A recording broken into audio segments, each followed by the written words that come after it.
Hi everyone, today we're going to read the second part of chapter 10, having a conversation, and then the second part is I second that emotion, a friend or not a friend. So a friend or not a friend. Friendships can be confusing. We all know some people, and some of those people are friends, and some are not. It is a good idea to be clear about who your friends are, because there are certain things you can talk about with a friend that you might not want to talk about with someone who just happens to sit next to you at school, for example.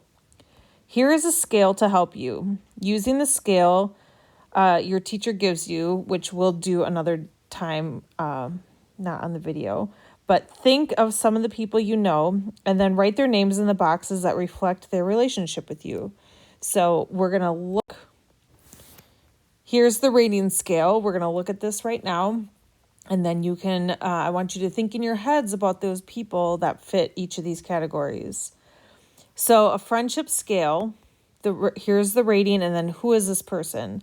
So down here at a 1, this is someone who goes to the same school as you do, but you never really talk to. This might be someone in your classroom or just in your school. You probably don't know much about that person. A 2, this is someone you have met and talked to, but not really hung out with. This is a person you might only see in school. You probably don't know much about this person. A 3, this is someone you hang out with because he is a friend of your good friends. This person can become a good friend if you get to know him better. This person might have some of the same interests as you. A 4, this is someone you know pretty well. You probably talk to this person outside of school and go to activities with this person. Maybe sleepovers. You share interests with this person. And a 5, this person is someone you have known for a long time. This person has shared personal thoughts and joys with you. You see or talk to this person outside of school. You usually do things with this person, like going to a movie or having sleepovers. Most people have 1 or 2 best friends at the most. So think about that scale. Think about who some of those people might be to you. Next is coming to our senses, bus rides. Riding the bus is difficult for some people. The noise, smells, and tight spaces can all cause anxiety. If you have to ride the bus to school every day, this can make every morning and afternoon difficult for you.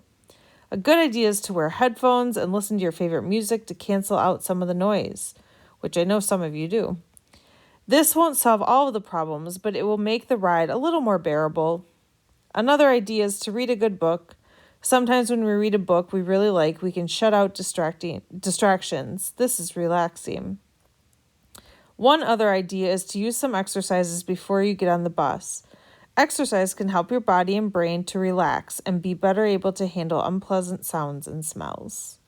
So use any of those strategies if you ever are having trouble riding the bus. And the last one is just a quick fun fact. A woodpecker can peck 20 times a second. 20 times in 1 second. Oh my goodness, that is a lot. All right, so go ahead and finish the questions on the assignment, and we'll talk to you later.